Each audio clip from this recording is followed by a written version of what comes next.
സ്ത്രീ മനസ്സിൻ്റെ ആഴങ്ങളെയും അഭിനിവേശങ്ങളെയും മറ്റാർക്കും കഴിയാത്ത ഭാഷയിലും വിധാനത്തിലും ആവിഷ്കരിച്ച എഴുത്തുകാരി മാധവിക്കുട്ടിയുടെ അവസാനം എഴുതിയ നോവലാണ് വണ്ടിക്കാളകൾ. വിരഹത്തിൻ്റെ സമയപരിധി ക്രമേണ വർദ്ധിക്കുന്നതായി അനസൂയയ്ക്ക് തോന്നി. അദ്ദേഹത്തിൻ്റെ അഭിനിവേശം കെട്ടടങ്ങിയോ, അതോ യൗവനയുക്തയായ ഒരു ബദൽ അദ്ദേഹം നേടിയെടുത്തോ? 17 വയസ്സുകാരിയായ ഒരു പെണ്ണിൻ്റെ കൂടെ ഒരൊഴിവ് കാലം ചെലവാക്കിയാൽ താൻ വീണ്ടും ഒരു യുവാവായി മാറുമെന്ന് എത്ര തവണ തന്നോട് പറഞ്ഞിരിക്കുന്നു. അത്തരം പ്രസ്താവനകൾ തന്നെ കലശലായി വേദനിപ്പിച്ചു.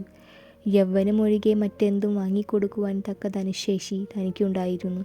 യൗവനം, അത് കാടിൻ്റെ അകത്തളങ്ങളിലേക്ക് എന്നേ പറന്നുപോയ ഒരു സ്വപ്നപക്ഷിയായിരുന്നു, മടങ്ങി വരുവാൻ വിധിച്ചിട്ടില്ലാത്ത പറവ.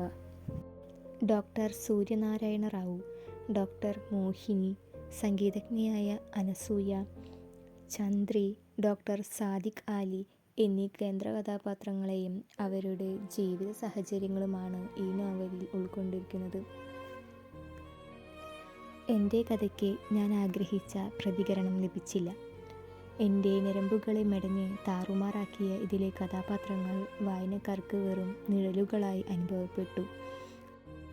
അതുകൊണ്ടാവാം ഞാൻ തളർന്ന് രോഗശയ്യയിൽ വീണത്.